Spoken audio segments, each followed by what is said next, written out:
Hi guys, welcome back to my channel. We are doing another training today. I know you guys love these, and if you can't tell already, we are doing how to enter objection handling mode.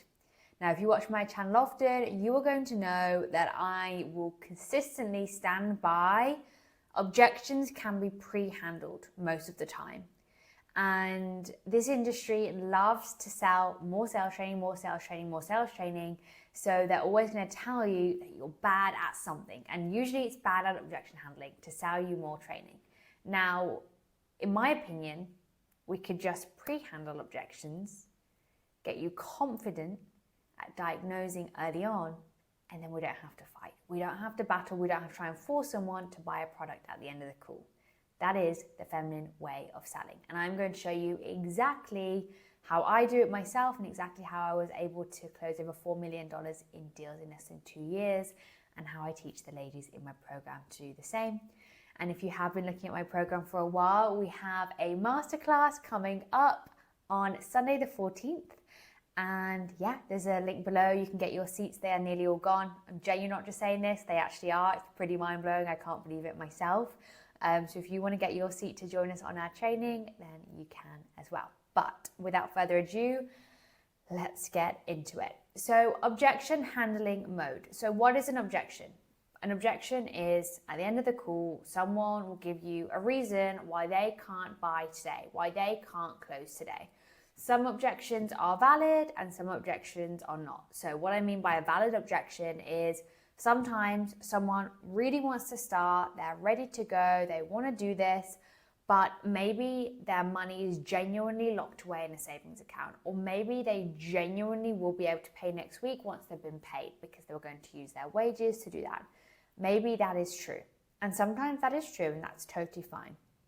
But we want to learn how to handle objections that are lies, because a lot of people will lie because they feel uncomfortable and they don't want to be forced to do something. Hence why I like to pre-handle, so there's no awkwardness, there's no weirdness, you get straight to it in the discovery. But let's just say we've done everything that we needed to do, and for some reason we still have an objection at the end, because that happens. We're going to fix it together. So objection handling mode. This isn't like an exact word track on how to handle an objection. This is to get you into objection handling mode. There is a big, big difference. So I'm going to show you what that looks like. And bear with me, you know I'm not a pro typer if you've watched any of my other trainings, but we're going to get into it. So the number one, first things first, thing that you need to do when you are given an objection, let's say, I need to think about it. What is it we're going to do?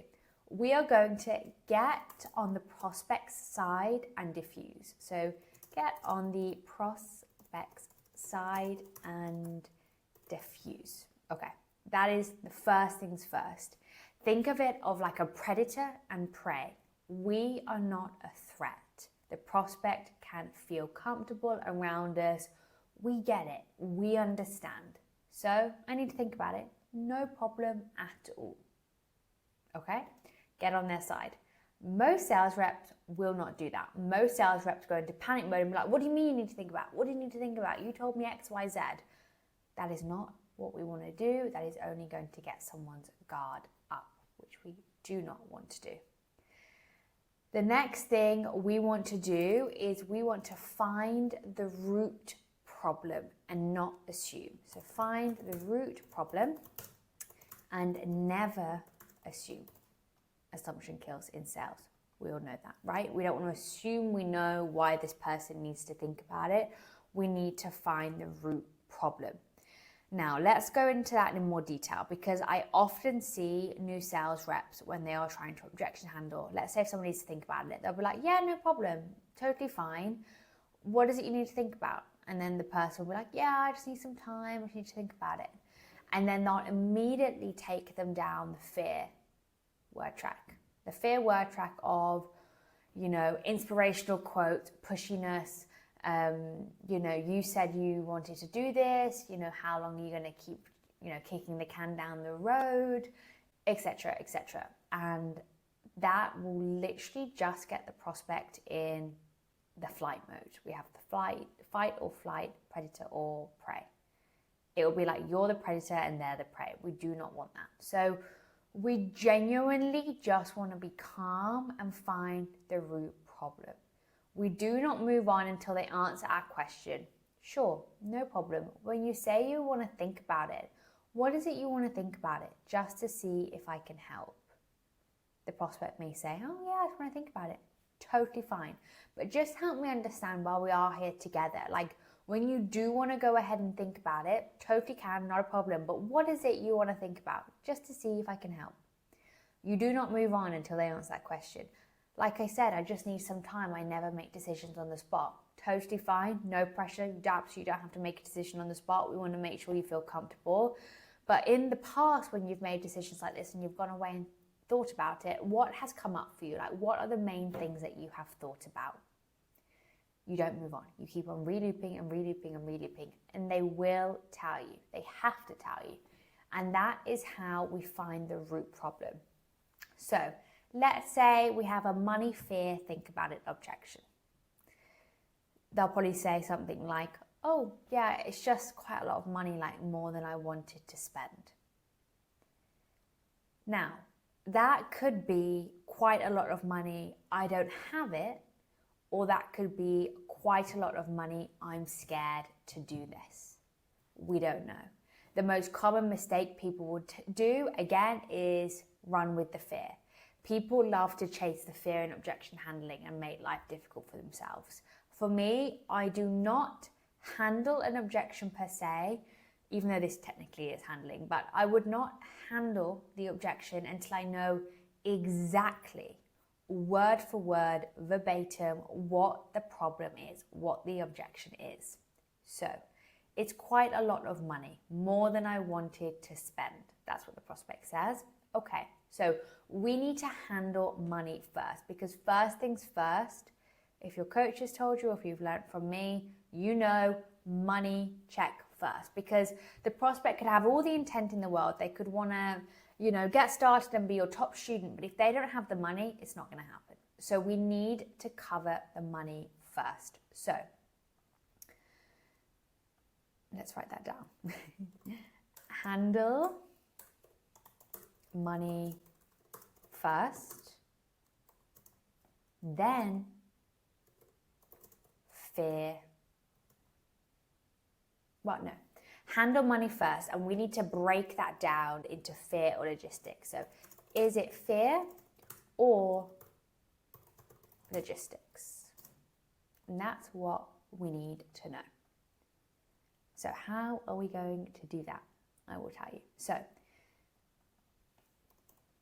So to handle money first, is it fear or logistics? First things first, I'm just going to assume they don't have the money.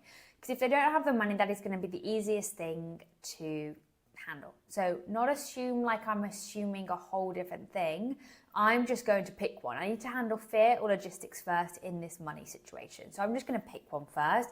I personally always like to go with logistics. So I would say something along the lines of, okay, totally get that, diffuse.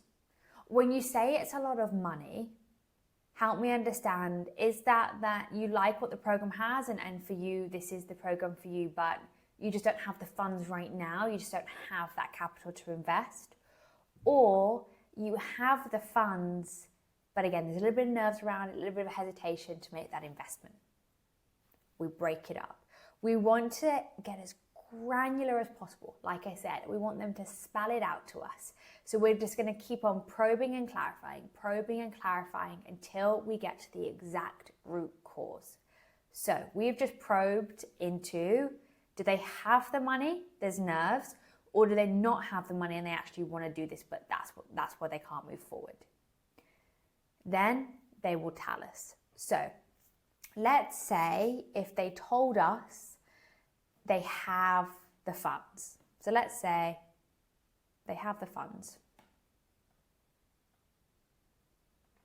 So if they do have the money, what we would do is fear word track. We want to now start handling fear. So I would say something along the lines of, okay, got you. So you have the funds. So would you say perhaps there's just a little bit of nerves, a little bit of apprehension around kind of investing into yourself and taking that step. Ask the question, but ask an open-ended question. Would you say, and we want to start calling out the nerves here, we're still in probing and clarifying mode, okay? And from there, they'll give you an answer. Of course, it's going to be, well, yes, of course. And then from there, you want to say, okay, just to clarify, before we go any further, because I want to make sure we're on the same page. Do you feel that what we're doing here, let's say with this high-ticket sales program, can help you achieve the X, the Y, the Z, 5K a month to spend more time with your family? Or how do you feel? Do a temp check on how they feel about the program. Yes, of course I do. Okay, and why? Double down. Why do they feel that way? From there, if they say no, that's a whole other ballpark, then they probably just don't like your product and they're trying to be polite, they're trying to get off the call. That's fine. So not everyone's going to like your product, okay?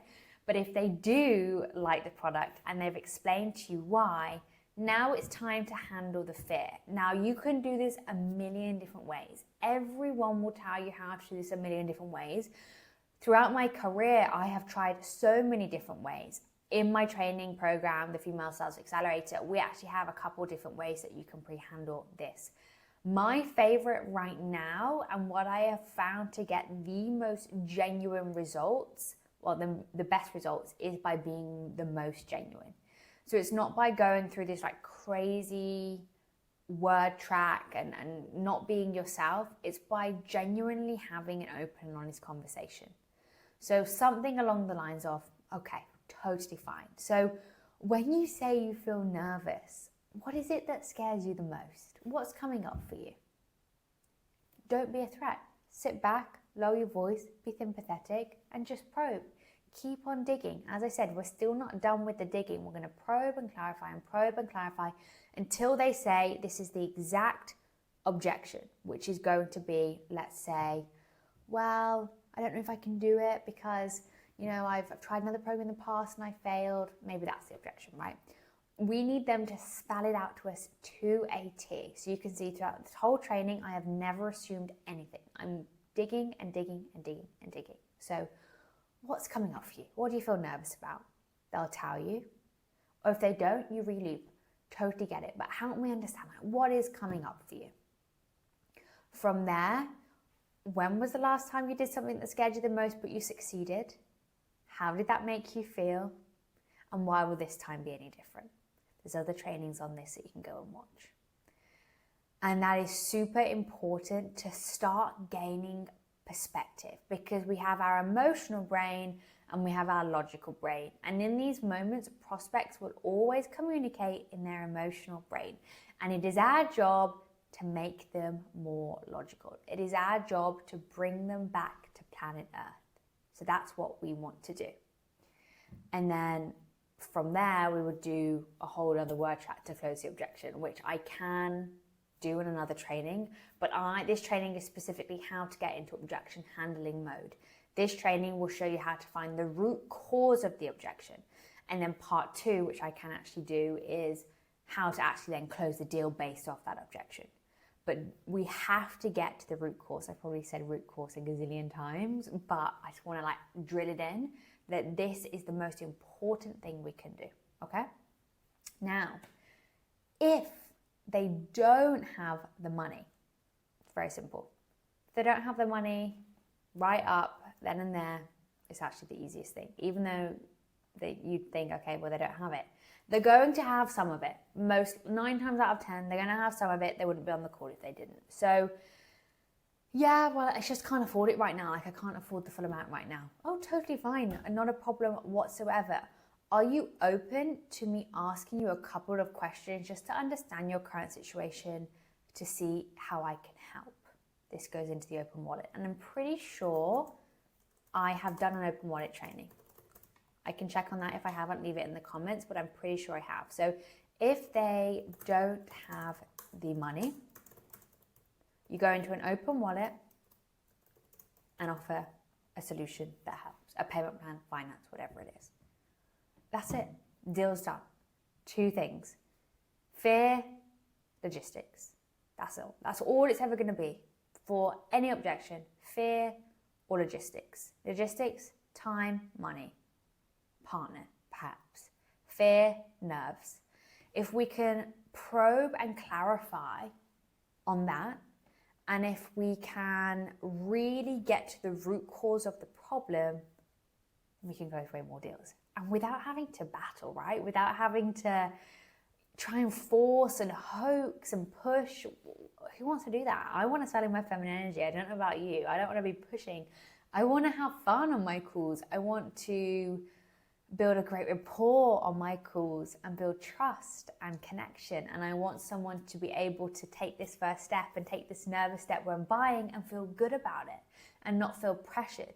And don't get me wrong, there are times that you do have to give that nudge in someone's favor, but we shouldn't be forcing someone to buy. This should be a joint decision together you're guiding them through. And this is how you can make that happen. Plus, pre-handle. All day long, pre-handle objections. And that is the end of my training, objection handling mode. I hope you've enjoyed. Let me know in the comments what your key takeaways are. And don't forget to get your masterclass seats in the link below. And I'll see you on Sunday. Bye.